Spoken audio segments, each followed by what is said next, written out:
सफलता के लिए दर्द सहना पड़ता है। जानिए कैसे बना पत्थर भगवान।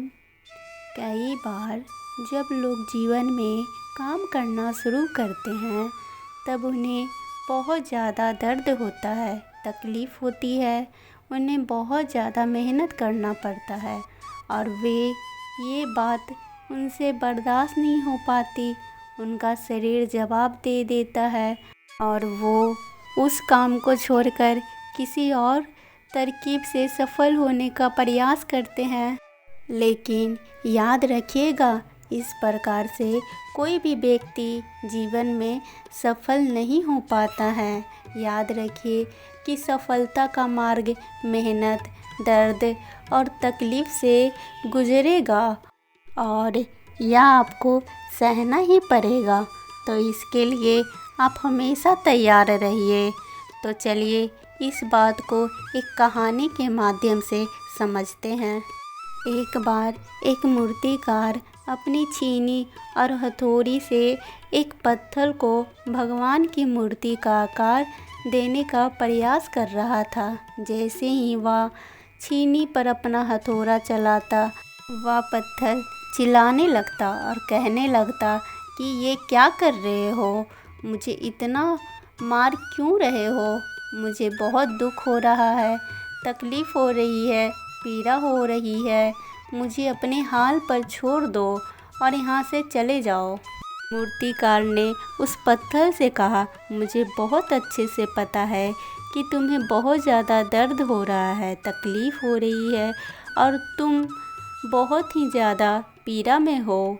लेकिन यदि आज तुमने इस दर्द को नहीं सहा, इस तकलीफ़ को नहीं सहा, तो जीवन भर तुम ही इसी प्रकार से पड़े रहोगे। मुझे पता है कि तुम्हें आगे बढ़ने की संभावना है, तुम एक बहुत अच्छे पत्थर हो, लेकिन यदि तुम इसी प्रकार से रहोगे तो कभी भी आगे नहीं बढ़ पाओगे। इतना कहकर मूर्तिकार औजार उठाए ही थे कि पत्थर फिर से चिल्लाने लगा, गिड़गिड़ाने लगा, विनती करने लगा कि मुझे अपने हाथ पर छोड़ दो। मुझे पता है कि जीवन के लिए कौन सी चीज़ सही है और कौन सी चीज़ गलत है। मुझे बहुत दर्द हो रहा है, अब मैं इस तकलीफ़ को बहुत ज़्यादा नहीं सह सकता हूँ। मैं जिस साल में हूँ तुम मुझे उस साल में छोड़कर यहाँ से चले जाओ। उस मूर्तिकार फिर से उस पत्थर को समझाने की कोशिश की, ज़्यादा अधीर मत बनो, अपने सब्र को बनाए रखो, थोड़ी देर और इस दर्द को सहो। यदि तुम इस दर्द को सह लोगे तो मैं भगवान की मूर्ति के रूप में तुम्हारी स्थापना करवा दूँगा। फिर दूर दूर से लोग तुम्हारी पूजा करने आएंगे और पंडित और लोग तुम्हारी सेवा करेंगे। लेकिन पत्थर ने उस मूर्तिकार की एक भी बात नहीं मानी। वह चिल्लाता रहा और अपनी बात पर अड़ा रहा। मूर्तिकार ने उस पत्थर को समझाने की बहुत कोशिश की, लेकिन वे पत्थर नहीं माना और मूर्तिकार भी थक चुका था और वह उस पत्थर को छोड़कर आगे बढ़ गया। थोड़ी ही दूर जाकर देखा कि एक और बहुत ही अच्छा पत्थर वहाँ पड़ा हुआ है। उसने छीनी और हथौड़ी उठाई और उस पत्थर को मूर्ति बनाने के लिए तैयार किया। मूर्तिकार ने छीनी और हथौड़ी को बार दूसरे पत्थर पर जारी रखा। दूसरे पत्थर को भी दर्द हुआ, तकलीफ़ हुई, उसने बहुत दर्द सहा, लेकिन उस पत्थर ने बर्दाश्त किया और देखते ही देखते थोड़ी समय के बाद उस पत्थर ने भगवान की मूर्ति का रूप धारण कर लिया।